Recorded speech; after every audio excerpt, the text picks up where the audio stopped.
गणपती बाप्पा मोरया.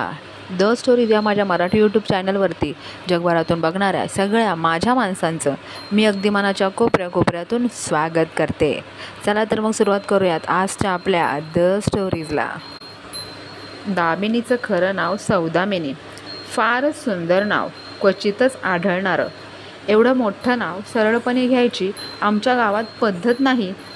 त्यामुळेच मृणालिनीला लिनी अथवा मुनी, दामोदरला दामू असं काहीतरी म्हणायची आमच्या गावाकडे पद्धतच आहे. अनंत, प्रल्हाद, राघवेंद्र, परिमळा या नावांचं सुद्धा अनंतचं अंत्या, प्रल्हादचं पल्या, राघवेंद्रचं राघू, परिमळाचं परी असं होत होतं. म्हणूनच सौदामिनीचं दामिनी झालं. यात काही विशेष आहे म्हणा.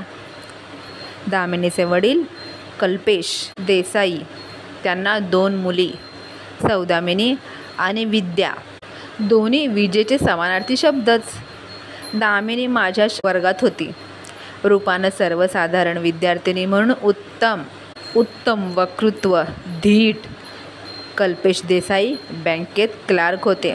माणसं सरळ होती, मध्यमवर्गीय कुटुंब. दामिनी स्वभावानं चांगली. हिराबाई तिच्याविषयी कमी निगेटिव्ह बोलायची. यावरूनच तुम्ही समजून घ्या. लहानपणापासून सगळ्यांशी जुळवून घ्यायची तिला सवयच होती. तिच्या घरी मोगरा, जाई जुई यांचे वेल होते.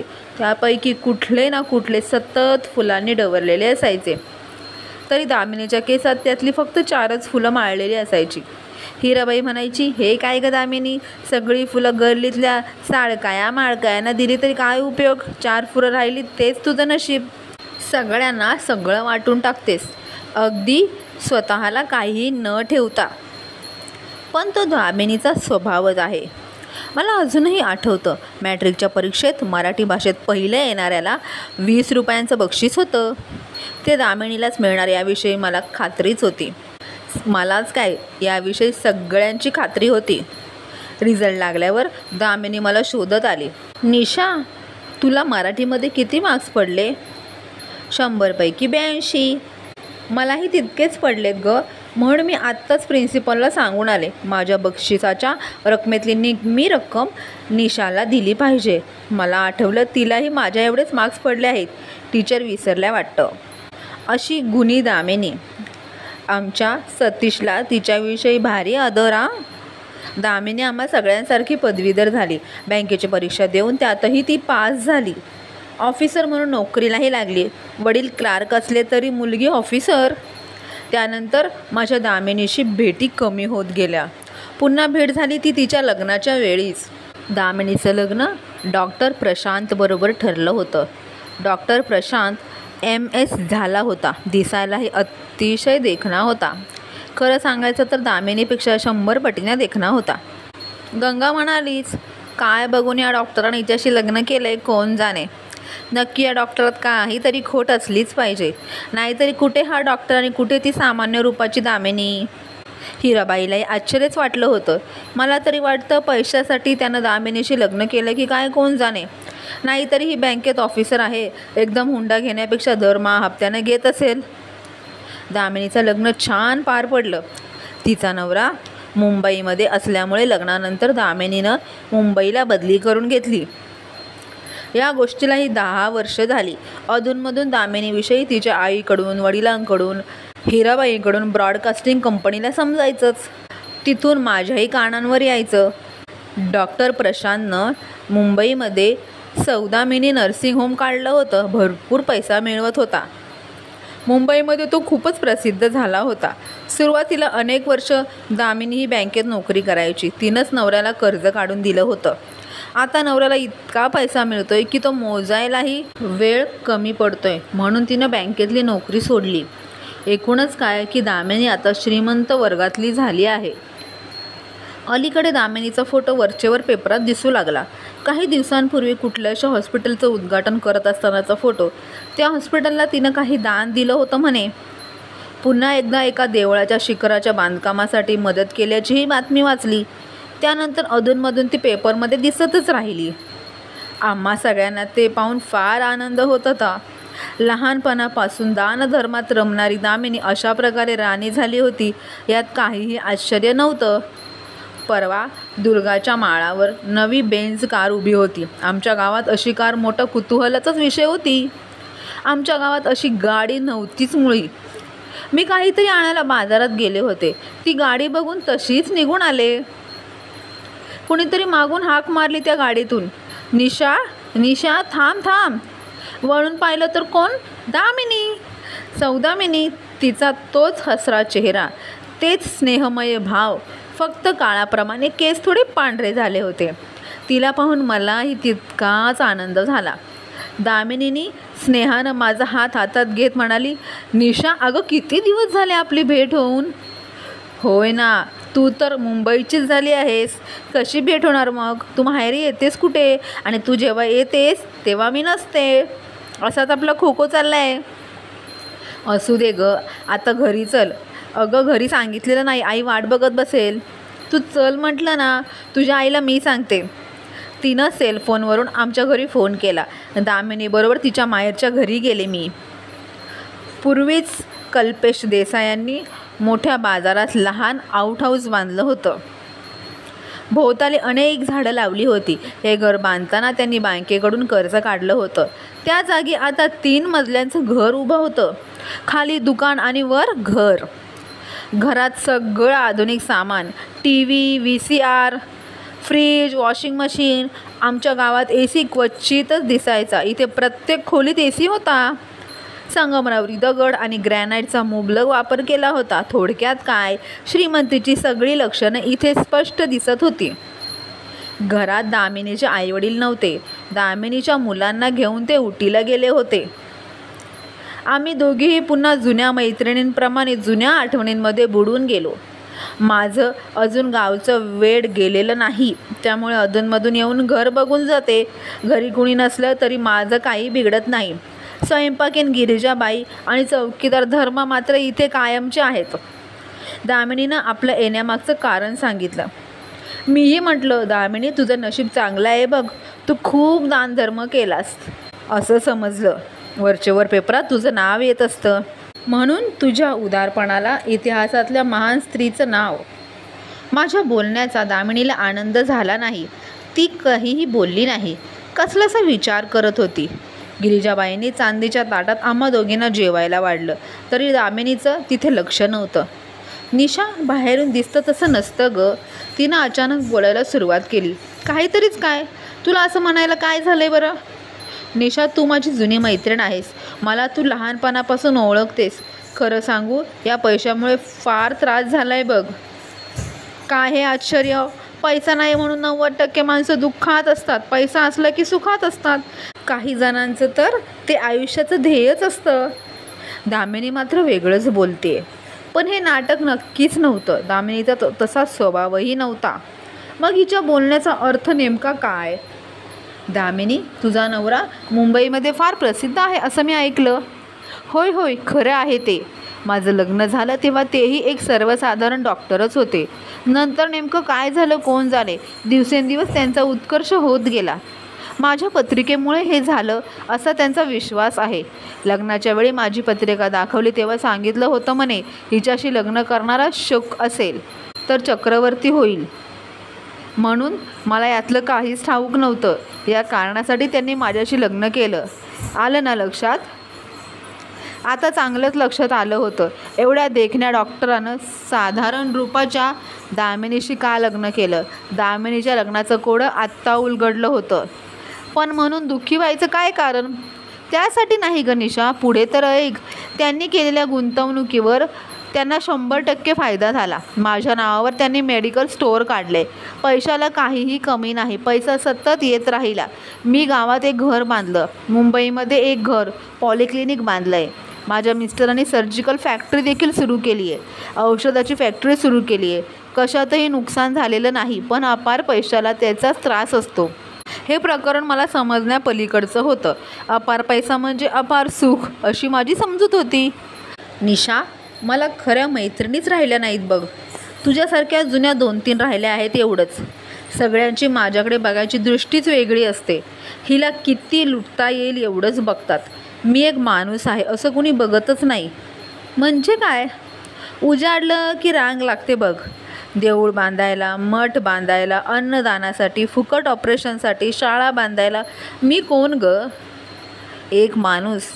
मी कुणी मंत्री नाही, कुठल्या पक्षाची कार्यकर्तीही नाही. मला कुणाची मतंही नको आहेत. मला लोकांना द्यावंसं वाटतं. मला जमेल आणि मला समजेल तेवढ्यांना देते. माझी समजूत होती, मी जास्त लोकांना मदत केली तर जास्त माणसं माझं कौतुक करतील. नाही, आपल्या माणसांचे स्वभाव बघ कसे असतात. 100पैकी 90 माणसांना मदत केली आणि 10 जणांना केली नाही तर 10 माणसं माझ्यावर आग पाकडतात. हे बघ, परवाच पेपरमध्ये माझ्याविरुद्ध हे लिहून आलंय. तिनं पर्समधून एक पेपरचं कात्रण काढून दाखवलं. त्यात श्रीमंत डॉक्टरांच्या पत्नीचं क्षुद्र मन या शीर्षकाखाली एक पत्र प्रसिद्ध झालं होतं. पत्र लेखकाच्या मुलाला कॅन्सर झाला होता. सौदामिनी यांच्याकडे गेल्यावर त्यांनी कशी मदत नाकारली, हे बडे लोक पेपरमध्ये नाव येण्यासाठी कशी नाटकं करतात वगैरे बरंच भडक भाषेत लिहिलं होतं. माझी खात्री होती दामिनी अजिबात तशी नव्हती. सौदामिनी म्हणाली, निशा, फुकट पैसा मिळतोय म्हटल्यावर माणसं कुठून कुठून येतात. त्या मुलाला कॅन्सर झाला होता हे खरं. माझे मिस्टर सकाळी 6 वाजता ऑपरेशनसाठी गेले की रात्रीच घरी परत येतात. दुपारी तिथेच 2 कोरडे टोस्ट खातात. त्यांचं कुठल्याही आर्थिक बाबींकडे लक्ष नसतं. सगळं मलाच बघावं लागतं. या मुलाच्या वडिलांना मी सांगितलं, या मुलाला आमच्या हॉस्पिटलमध्ये ट्रीटमेंट द्या. सगळी ट्रीटमेंट फुकट होईल हे मी पाहीन. पण त्यांना हे पटलं नाही. त्यांचं म्हणणं, माझ्या हातात पैसा द्या. अगं, या माणसांना मी चांगली ओळखते. हातात पैसे दिले तर हे ट्रीटमेंट देत नाहीत. मुलाचा कॅन्सर ही त्यांच्या दृष्टीनं पैसे मिळवायची संधी असते. पण हे सगळं तुला कसं ग ठाऊक? मी यांच्या हॉस्पिटलमध्ये रोज बसते. त्याआधी बँकेत काम करत होते. त्यानंतरही बाहेरची कामं करताना बाहेरचं जग जाणून घेतलंय. तुझ्या घरची काय बातमी? काय सांगायचं, नुसता गोतावळा मागे लागलाय बघ. कुठले कोण आत्या काका, कुठले कोण नातेवाईक, काय काय नाती सांगत येतात. घरात 2 कार आणि 2 ड्रायव्हर आहेत. सगळे नातेवाईक ऑपरेशन ट्रीटमेंटसाठी घरी येतात.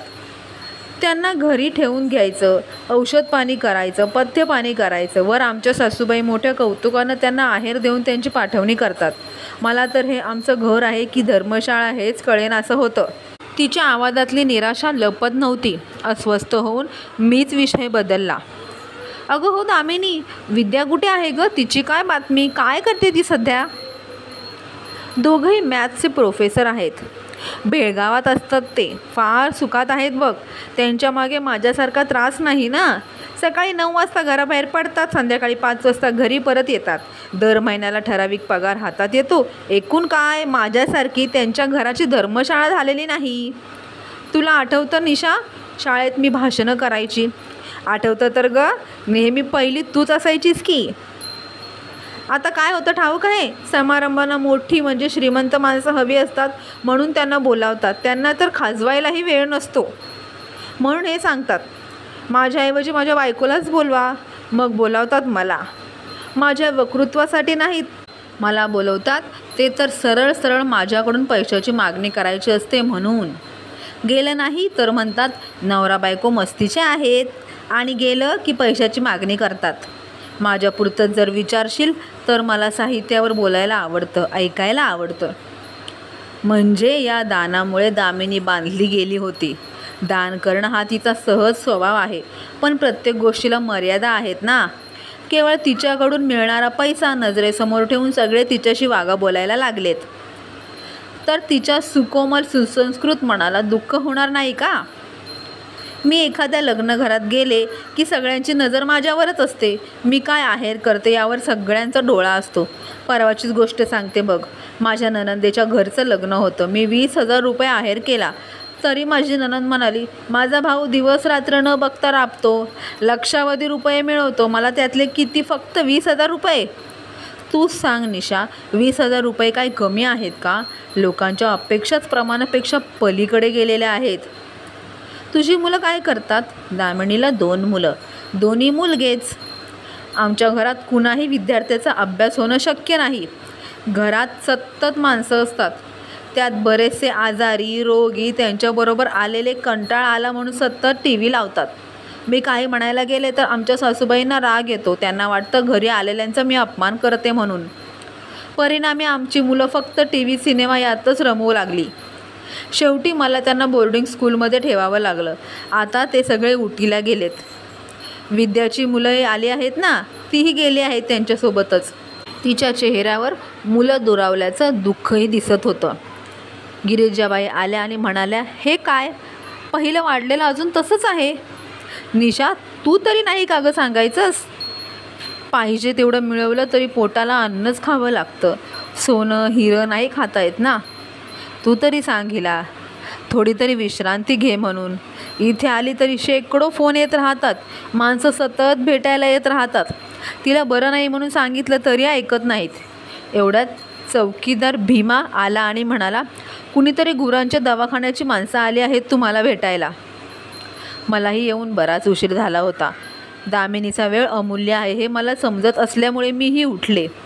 निशा, आणखी एकदा ये हं. त्यापेक्षा तूच माझ्या घरी ये ना, तिथे तुला निवांतपणा मिळेल, तुला येणारे फोन नसतील. निघते मी आता. दामिनीच्या चेहऱ्यावर हसू तळून गेलं. त्यातूनही आनंद किंवा समाधानापेक्षा एका प्रकारची दमलेली भावनाच डोकावत होती.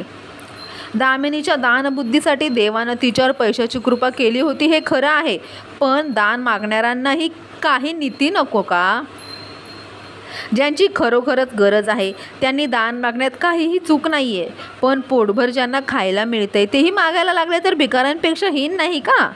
त्यात भिकारी लाचारपणे फक्त भीक मागतात, पण आपल्याला भीक घातली नाही म्हणून कुणी पेपरात तरी तिच्या विरुद्ध लिहायला तरी जात नाही ना. आपल्या समाजात सगळ्यांचा दुसऱ्यांच्या पैशावर डोळा असतो. स्वतः कष्ट करून कमावण्या इतका अभिमान नाही. घरी परतत असताना वाटेत मला सावित्री भेटली. कुठून येतेस ग? दामिनीच्या घरून. ती मस्तवालबाई? का ग? अगं, आमच्या महिला मंडळाची मी अध्यक्ष आहे. दामिनी माझी मैत्रीण, आता मोठी झाली आहे ती. हवा तेवढा पैसा आहे. एका समारंभासाठी बोलवायचा आमचा विचार होता. बोलावलं तर ही म्हणते मला वेळ नाही. लोकांसमोर एवढा अपमान. त्यात कसला अपमान ग? तिला खरोखरच नसेल ना वेळ. वेळ नसायला काय झालं तिला? आणि नसला तरी काढायचा ना. मी माझ्या सदस्यांना सांगितलं होतं, दामिनी ही माझी बालपणापासूनची मैत्रीण आहे. आपल्या बिल्डिंगसाठी 5 लाख रुपये ती सहज देईल आणि ही अशी वागली. माझा किती अपमान झाला माहिती आहे. आता मला माझ्या मंडळातले सदस्य काय म्हणतील? सावित्री, आणखी काय म्हणणार म्हणा.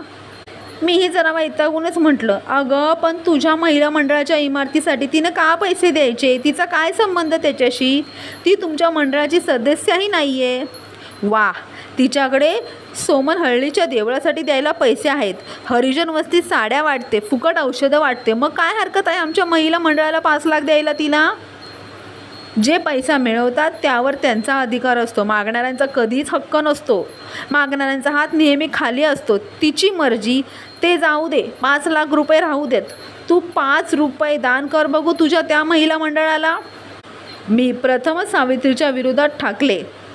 प्रत्येकाला वाटतं काय हरकत आहे 5 लाख द्यायला, पण रोज रोज असे 5 लाख देत गेली तर लाखाचे कोटी व्हायला कितीसा वेळ लागणार आहे?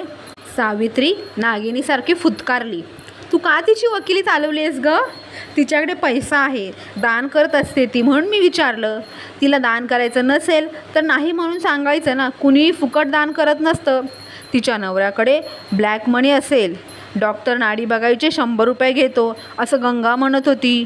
भरपूर पैसा आहे, नाव हवं आहे आणि टॅक्स वाचवायचा असतो ना, म्हणून हा दानधर्म चालतो. तूच सांग, खरा कष्टाचा पैसा असेल तर द्यायला जमेल काय? म्हणूनच मला 5 रुपये दान करणं शक्य नाही आहे. सावित्रीचं बोलणं ऐकून मला तर धक्काच बसला. आपला समाज किती रोगग्रस्त झाला आहे. कुणी दानधर्म केला तर तो काळा पैसा, पाप केलेलं फेडण्यासाठी दान करतायत हीच भावना. पैशाविषयीच्या या गैरसमजुतीपासून आपला हा मध्यमवर्ग कसा मुक्त होईल? म्हणूनच दामिनी असं म्हणाली की विद्या आरामात आहे. सौदामिनी म्हणजेच वीज. आमची सौदामिनी विजेसारखी प्रखर आहे. पण परवा भीमा सांगत होता, आता मात्र विजेची प्रखरताच निघून गेलेली आहे. तिथे फक्त सावली राहिली आहे. पैसा असला तरी टेन्शन आणि नसला तर त्याहून टेन्शन. काही लोकांना आपल्याला पुढे जाता येत नाही आणि दुसरे जर पुढे गेले तर त्यांना ते पुढे जाऊ देत नाहीत. असो, तर या सौदामिनीची, या दामिनीची कथा तुम्हाला कशी वाटली? जर वेळ मिळाला तर नक्की कमेंट करा. तुमचं हे प्रेम माझ्यावरती असंच राहू द्यात आणि तुमचं प्रेम जर उत्तरोत्तर वाढत गेलं लाईक्सच्या माध्यमातून आणि सबस्क्रायबर्सच्या माध्यमातून तर खूपच छान, खूप आनंद. तुमच्या प्रतिक्रिया कशाही असतील, पॉझिटिव्ह निगेटिव्ह, नक्की कमेंट करा. चला तर पुन्हा भेटूयात पुढच्या आपल्या द स्टोरीजमध्ये. धन्यवाद.